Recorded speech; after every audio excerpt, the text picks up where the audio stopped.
Hi guys. I'd like to tell you a story of why I think that genetic information should not be counted when we talk about moral and legal responsibility. Our story begins in 2006, in which Bradley Waldrop of Tennessee murders his wife's friend and attempts to murder his wife. In 2009 to 2011, he's tried for first-degree murder, which could offer him either life in prison or death by execution. But his defense argues that he was not responsible for his actions because he has the warrior genotype. That being, he has low levels of monoamine oxidase A in his brain, which has been correlated with aggression and more likely to be a murderer.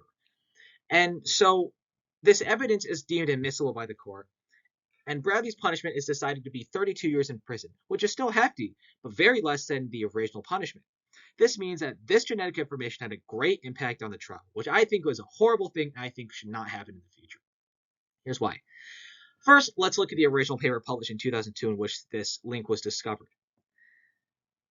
Avishram Caspi and their team discovered that there is a link between this genotype and an adverse childhood. Now, I'll let you guys look at the graph. And the issue I have here is that our behavior is a multifactorial equation, which accounts for many different variables, genetics just being one.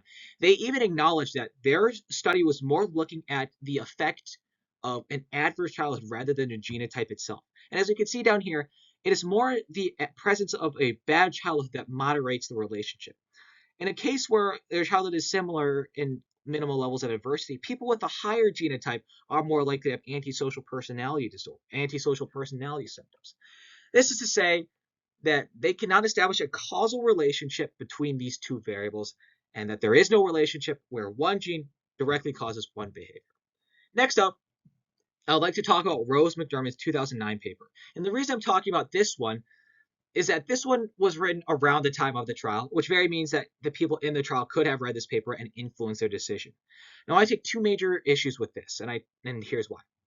First off, once again, they find that in some cases there is a very small correlation, if any, and in some cases they find that people with the high genotype are more likely to be more aggressive. Now you ask, how did they operationalize the idea of being aggressive?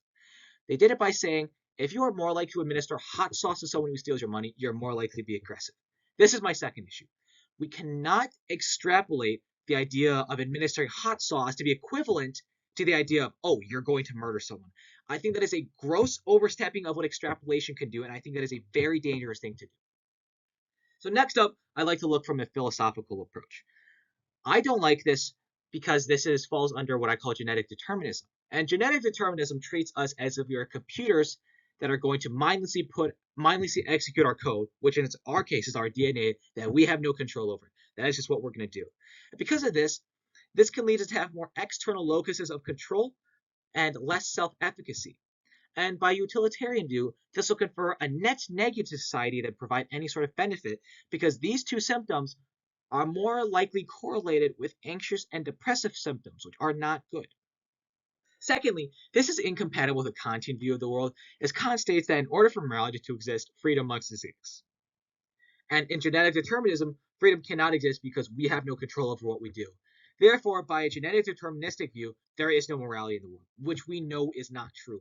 We know there are morals. We follow morals. We have standards. We have laws set in place. We know what is right and we know what is wrong on most occasions. Next up, I would like to respond to Strawson's argument. And what Strawson states is that we are the culmination of different factors, including the environment and our gene, that add up together to make these things called S procedures. And these S procedures are procedures that kind of shape our environment and can lead to what he calls C features. And these C features are how we present ourselves. And these two go back and forth, impacting each other. And he argues that we have no control over any of this, and we are just the result of this, to which I highly disagree with. We have control over our environment. We have control over what we do. We have control over what we say, who we hang around with. Not everyone who is born into an abusive family is going to be an abusive and aggressive person in the future. And Strawson's point of view states that we have no autonomy over what we do, which I simply believe is incorrect. Now, finally, I would like to look at social media. Now, social media likes to take things and slap a fancy headline on it and say, oh, we found the gene for this. We found the gene for aggression. This gene makes you aggressive. And so I scoured the internet. By scour, I mean I searched up on TikTok and found some posts very, very quickly. And these people actually believe that this genotype is the reason for why they are the way that they are. And I have no doubt that it may play an impact in their personality and their aggression. But to say that this causes their personality is very, very untrue and is very, very bad and dangerous. This can lead to self-fulfilling prophecies. Let's say you order a 23andMe test and you discover that you have this warrior genotype. And let's say if we are led to believe that genes determine our moral responsibility, and you think that we are just a product of our genes, then you might think, oh my God, I'm just going to be violent. I'm just going to be aggressive. And that's just who I am. And if I do it, it's not my fault. But that is not true. We have the ability to reason. We have the ability to make decisions of what is right and what is wrong. If we do not follow this and we follow this idea of genes determining our morals, this can lead to a very, very dangerous and unsafe society. So, to conclude, we should not be using genetic information in the determination of moral and legal responsibility. One, because we cannot establish a strong causative relationship between genes and behavior. There are correlative interactions with the environment and other genes, but there is no determinate causal relationship. Secondly, this is bad for society as it confers a net negative society in two factors. One being it can lead to higher rates of depression and anxiety, as we saw earlier, or it can lead to people being more aggressive just from a self-fulfilling prophecy. And finally, people just don't understand how genetics work. And the media that's supposed to teach us is not doing their job and is misinforming us and leading us to believe these incorrect things. And because of that, I think that we should just completely ignore it, at least for now. Now, on to further directions. In the future, maybe it has some role. And I think the only place it would have some role is if we can drastically limit its scope and properly communicate the nuance of discussion of what it means, and properly communicate to everyone that this is a gene that may increase your likelihood of being aggressive if you have some sort of childhood adversity.